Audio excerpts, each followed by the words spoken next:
Texas star running back C.J. Baxter. C.J. Baxter, surgically repaired LCL injury. He is out for the season.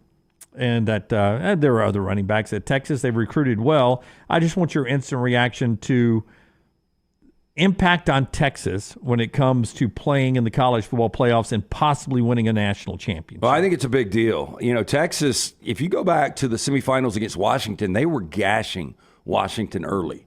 And for whatever reason, Sarkisian got away from that. Washington ends up coming back and winning the game. And Jonathan Brooks was an absolute stud. And I think he is going to be, and this is a guy that ultimately went out with an injury, but I think he's going to be really, really good at the next level. But then it was C.J. Baxter and Jaden Blue. And now Baxter, this is how much respect they had for him. First running back to start as a true freshman since 1995 in Ricky Williams. He was pretty good. Wow. Yeah, and so that was kind of the respect they had for C.J. Baxter. They believed he was going to be a 1,000-yard-plus guy this year. Now it falls on Jaden Blue, and I don't know how much they've got behind Blue. I knew that Baxter and Blue were going to be one of the best combination of running backs in all of college football. This is a big blow. Yeah, as a true freshman, C.J. Baxter almost, he had 659 rush yards, 5 touchdowns. That's pretty good for a freshman. And he was averaging almost 11 carries a game, so they were getting him involved. And to Lance's point with Blue, he was only getting about 4 or 5 carries a game. So clearly they were leaning on Baxter more than they were Blue. Now, like Lance said, Jonathan Brooks was their leading rusher last year, over 100 yards per game and 10 touchdowns, excuse me.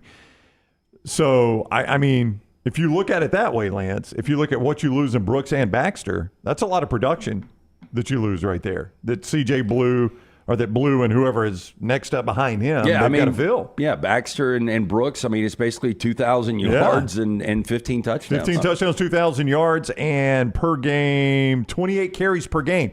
That's what you lose, is guys last year that gave you 28 carries per game. That's a lot to make up for. It's not to say you can't do it. A lot of teams are having to do that.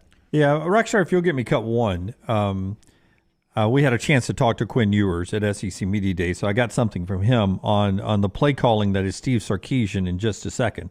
But when you think Sark, you don't think run game, though, and at least I don't. I think passing, right? I think unbelievably well-designed pass schemes.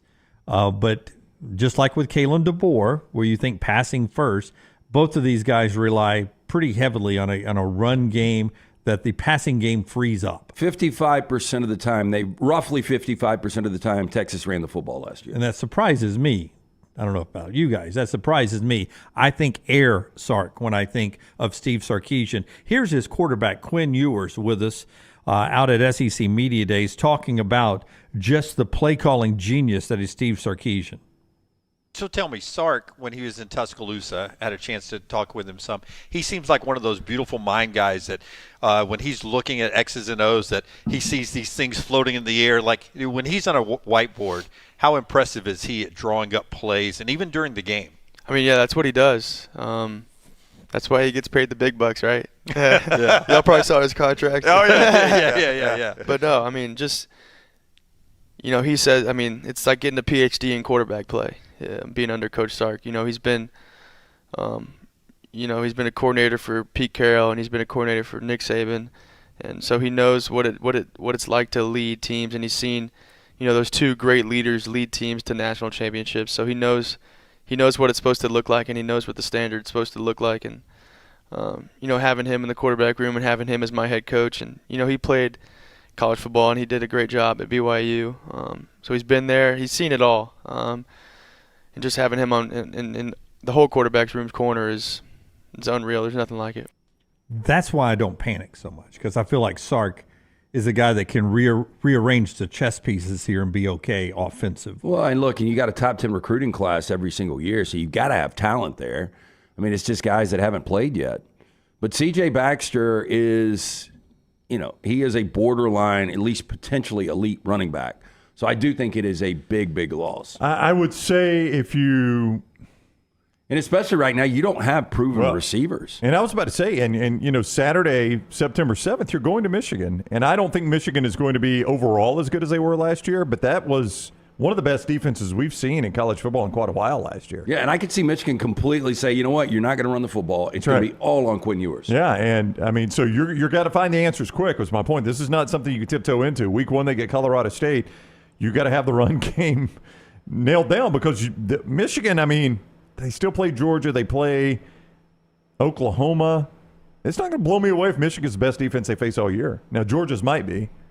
But week 2, you may be playing the best defense that's on your schedule. Yeah, at least road. At least their defensive line is going to be the best defensive line you face. Yeah, that's true. Here's something you look at. Texas, to me, the reason they were in the college football playoff last year was Sweat and Murphy on that defensive line.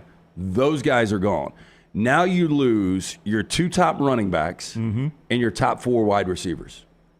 Yeah, we think they're easy top 4 team. I mean, when you and we were in Dallas a month ago, and everybody has them playing for the SEC championship in year 1 with all that lost production. Yeah. I don't know about this. Steve Sarkisian is coming off his first 10-win season ever. This isn't Nick Saban or Kirby Smart just reloading. Yeah, this isn't. He has not earned the point where you're just like, oh yeah, they lost 8 guys to the NFL. They're fine. Now we do. Don't worry about Sark. He's got somebody. Yeah, That's why we did that for Saban and Smart, and we did it for a reason. I will stick by this until Texas doesn't lose 1 or 2 games or they lose their third.